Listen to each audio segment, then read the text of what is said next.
Channel Mahalakshmi की ओर से आप सबको सादर जय जिनेंद्र। नए झरोखे में आपके पास आए हैं ट्यूसडे के अंदर।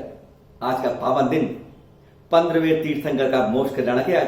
जी हाँ, धर्मनाथ भगवान जी जब शिखड़ी चढ़ते हैं ना वंदना के लिए, गौतम गर्दन टूक चलते हैं, फिर वहां से कुंथुना टोक से होते हुए चंदा प्रभु आदिनाथ भगवान अभिनंदन टोक से होते हुए वापिस गर्दन टूक पे आते हैं और फिर दाई तरफ सबसे पहले टोक पड़ती है धर्मनाथ भगवान की। जी हाँ, 15वें तीर्थंकर की आज उनका मोक्ष कल्याण दिवस है। आज उनके इस पावन दिन के अंदर आज हम आपके बीच में बताएंगे कुछ बात ऐसी है। लॉकडाउन 4 से लॉकडाउन 5 में जाने वाले हैं। अभी तक कोरोना जो है मालगाड़ी की रफ्तार से अब एक्सप्रेस की गति पकड़ ली है, पर वह दिन दूर नहीं है अब जून के अंदर कि जब ये राजधानी शताब्दी से होता हुआ बुलेट ट्रेन की रफ्तार से ही कोरोना बढ़ेगा। जी हाँ, ये बात कोई अचानक नहीं है, ये सीरियस बात है हमारे देश के लिए। जब हम मुकाबले करते हैं, आंकड़े बनाते हैं ना और उससे तुलना करते हैं, अब हमारा चीन भी हमसे बहुत पीछे हो चुका है। अब हम 1.5 लाख से आसपास पहुंच चुके हैं। बड़े अफसोस की बात यह है, ये गिनती रुक नहीं रही, रफ्तार से बढ़ती जा रही है। रोज ही रोज नई गिनती आ रही है सामने।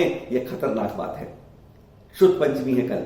जी हाँ, वह दिन कहा जाता है जब आचार्य धर्मसेन जी के कहने पर पुष्पदंत और भूतबली महाराज जी ने शुद्ध लिखा पहला षटखंडा नाम लिखा, पर वास्तव में वह पहला लिखा गया ग्रंथ नहीं है। कषाय पाहुड़ पहले लिख दिया गया था गुरुद्वाराचार्य द्वारा। सबसे पहला लिखित ग्रंथ वह बनता है। आज हम आपको बताएंगे जहां पर लॉकडाउन 5 में हमें उम्मीद है कि हमारे मंदिरों के जिनालों के द्वार खुल सकेंगे, वहां की घंटियां भी बज सकेंगी और हमारी वहां की ऊर्जा अब हमें भगवान को सुशोभित करके, हमें गुंजायमान करके हमारे अंदर वह दुआएं तरंगित होकर प्रभावित कर सकेंगी।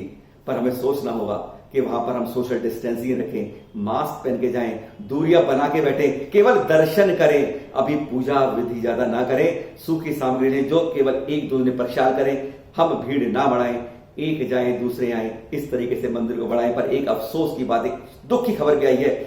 60 दिन के लॉकडाउन के बाद पहला एक दिगंबर जैन पुजारी की मृत्यु हो गई कोरोना पॉजिटिव से। आज हम उसकी बात भी करेंगे आपसे। शुद्ध पंचमी का दिन वैसा होता है जिस दिन से हमारे साधु चतुर्मास की विहार की तैयारी करते हैं। आषाढ़ शुक्ल चतुर्दशी तक उन्हें अपने मंजिलों में अपने चतुर्मास की स्थापना करनी होती है। इस बार 1 माह ज्यादा है चतुर्मास के अंदर, तो वह तैयारी कैसे है, हमें कहां से प्रशासन से अनुमति मिली अब तक, आज हम उसकी जानकारी भी करेंगे। और एक जगह फिर मंदिर में चोरी हो जाती है, उसके बारे में करेंगे। शुरू करते हैं आज का झरोखा आपके साथ इन खबरों के साथ। कोरोना से पहले जैन मंदिर पुजारी की हुई मृत्यु। लॉकडाउन 4 कहें या लॉकडाउन के 60वें दिन, कोरोना महामारी की एक बुरी खबर आई है जब भगवान की सेवा में लगे एक जैन मंदिर के पुजारी की दर्दनाक मृत्यु की खबर सामने आई। एमपी के सागर जिले में कोरोना से यह तीसरी मृत्यु रही। सागर के बल्लभ नगर निवासी 62 वर्षीय मुनि सुव्रत जिनालय में पुजारी थे। 20 मई को उन्हें सांस लेने में थोड़ी तकलीफ होने लगी और साथ में तेज बुखार भी था। वे बीएमसी पहुंचे तो डॉक्टरों ने कोरोना के संभावित लक्षण देखकर उन्हें कैजुअलिटी वार्ड में भर्ती करा लिया। 22 की सुबह उनकी कोरोना पॉजिटिव की रिपोर्ट आ गई और रात करीब 10 बजे तक कोरोना से लड़ते हुए उन्होंने आखिरी सांस ली। अब इस मृत्यु के साथ कई सवाल उठ रहे हैं।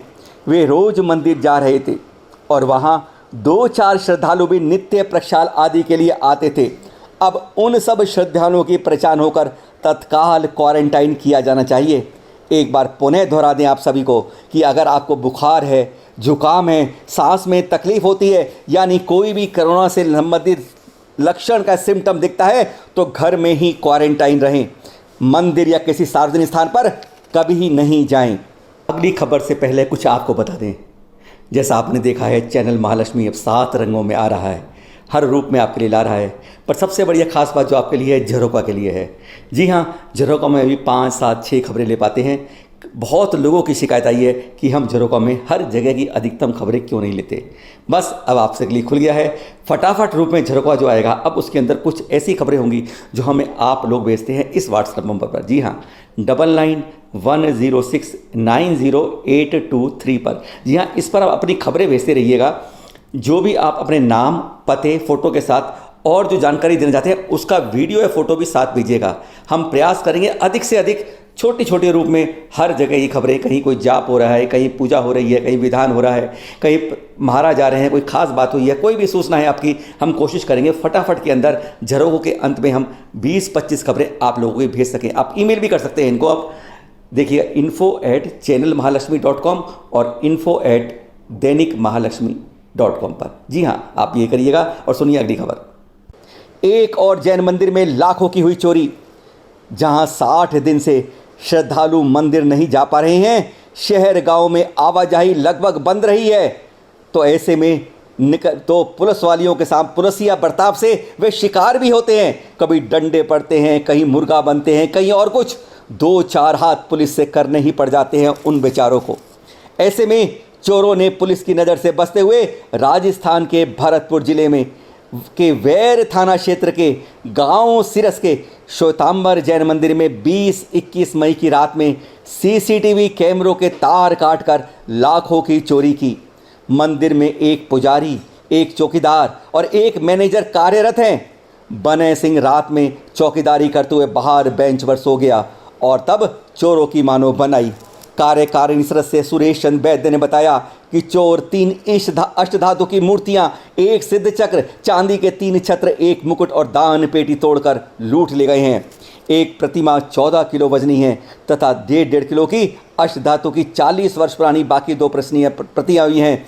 चोरी का पता सुबह मंदिर के दरवाजे खुलने पर पता चला। वैर थाना प्रभारी मीणा खोजी कुत्तोवा एमओवी टीम के साथ जांच में जुटे हैं, पर 100 घंटे बाद भी अधिकांश मंदिर लूटों की तरह इसके अंदर भी हमारा हाथ खाली है, कोई सुराग नहीं मिला है अभी तक। अगली खबर। अब बजने लगेंगी मंदिरों की घंटियां।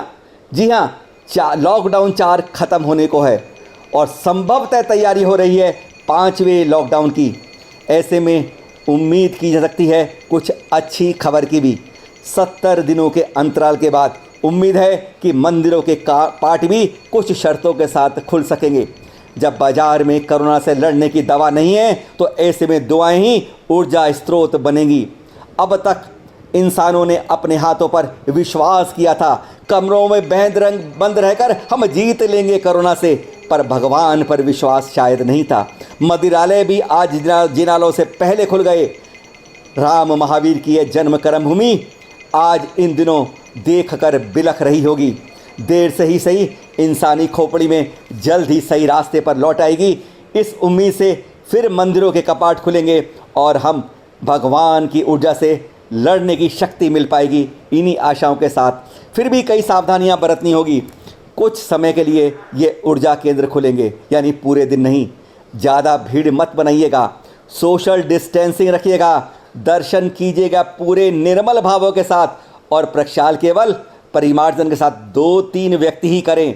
अच्छी तरह हाथ पैर धो के जाइएगा। मंदिर की ना धोती दुपट्टे इस्तेमाल कीजिए, ना वहाँ की द्रव्य सामग्री। केवल 1-2 द्रव्य सामग्री की थाली बनाएं, शेष सब घर से सूखी सामग्री ही थोड़ी सी चढ़ाएं।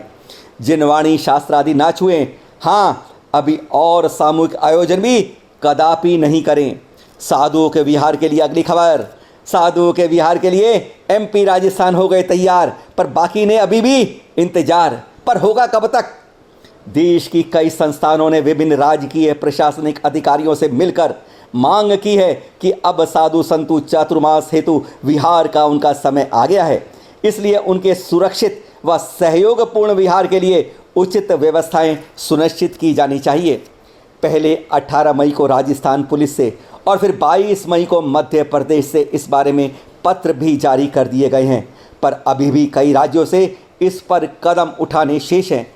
प्रत्येक राज्य में चल रही संस्थाओं को इस बारे में कार्यवाही करनी चाहिए।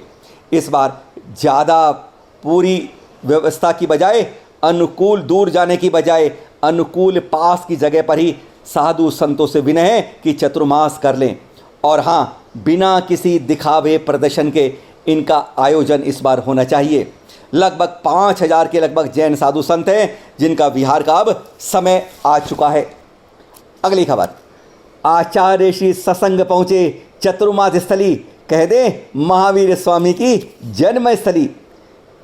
एकाएक लॉकडाउन घोषित होने के बाद आचार्य श्री विशुद्ध सागर जी अपने संघ के 24 साधु, 16 ब्रह्मचारी और 40 श्रावकों के साथ वहीं बीच में रुक गए नालंदा के चंडी क्षेत्र में, जहां से वो शिखर जी की ओर अपने कदम बढ़ा रहे थे। हाँ, वहां से महज 33 किलोमीटर ही था पावापुरी भी, पर दिशा निर्देशों का पूरा पालन करते हुए उन्होंने उस ओर भी कदम नहीं बढ़ाए। अब बिना शोर निरा मचाए अलग अलग चार चार के ग्रुप में बढ़ चले, जिसमें बंडा जी की तरह शावक पूरे समाज के लिए हंसी का पात्र न बनाए। इसी कारण उनका यह अलग अलग ग्रुपों में विहार हुआ। हाँ, वो महावीर स्वामी की निर्वाण स्थली तो नहीं पहुंच पाए, पर 5वें दिन 98 किलोमीटर के विहार के बाद उनकी जन्मस्थली वैशाली जरूर पहुंच गए और अब यहीं पर उनका चातुर्मास होगा।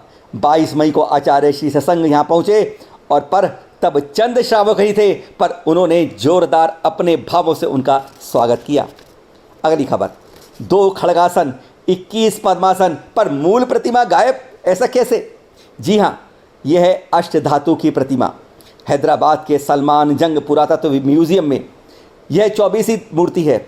इसमें 21 पद्मासन मूर्ति आप देख रहे होंगे चारों तरफ, और बीच में 2 खड़गासन मूर्तियां हैं। बीच की प्रतिमा, बीच में से मूल प्रतिमा किसकी है? वह गायब है।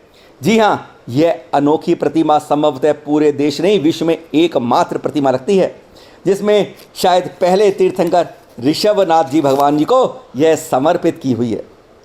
और जाने से पहले आपको यह शिलालेख दिखाते हैं, जो पुख्ता करता है शुद्ध केवली भद्रभाव स्वामी व सम्राट चंद्रगुप्त के श्रवण बेलगोला में आए थे, तब की गाथा को आज भी सजीव करता है यह शिलालेख। आज झरोखे में बस इतना ही, पर अगले झरोखे में थर्सडे को जब आएंगे तो आपके साथ एक बात बताएंगे। 1.5 साल के बच्चे को फिर एक संत के रूप में पेश किया गया है। क्या 1.5 साल का बच्चा साधु बन सकता है? यह होनहार विद्वान के होठ चीखने पाता है? यह हमारे तप त्याग के सबसे श्रेष्ठ संतनीय वंदनीय संतों के यह उनके प्रति भद्दा मजाक किया गया है? ये चिंतन आपको करना होगा। हम तो आपके सामने एक आईना पेश कर देंगे, सच्चाई गलत आपको चिंतन करिएगा। पर हाँ, अब आपने नीचे आप देखते रहोगे झरोखे में कितने स्टेप्स आई थी हैं। सब तो धनुष रंगों में अब चैनल महालक्ष्मी बदलता जा रहा है। इतने रूप रंग आ रहे हैं उसके। झरोखा देख रहे हैं, जरा हटके है। झूठ बोले कौवा काटे, मीठे बोल, विरासत, रंग रंगीली दुनिया और कभी कभी ब्रेकिंग न्यूज भी आपके साथ इन रूपों में आएंगे आपके पास हर बात लेकर। आपकी जानकारी, आपके भेजे गए समाचार ही हमारी बाजू बनते हैं, हमारे पैर बनते हैं आगे बढ़ने के लिए। हम नए मंजिल की ओर पहुंच पाते हैं। अपनी जानकारी भेजेगा 9910690823 पर। जी हाँ, आपकी जानकारी का ध्यान रहेगा। आप भी हमारे साथ बनकर हमारे साथ कलम के सिपाही बनिए, रिपोर्टिंग कीजिए, अपने यहाँ के क्षेत्र की जानकारी दीजिए। हम आपका स्वागत करेंगे। व्हाट्सएप के ऊपर आप अपना नाम पता के साथ पूरी जानकारी लिखिएगा। जय जिनेंद्र नहीं, पूरी जानकारी लिखिएगा। और आप मेल भी कर सकते हैं info@दैनिकमहालक्ष्मी.com या info@channelmahalakshmi.com पर। आपसे मिलते रहेंगे। आप शुक्रिया आपको प्यार देने के लिए, इतना समय देने के लिए। फिर मिलेंगे नए एपिसोड आपके साथ। सादर जय जिनेंद्र।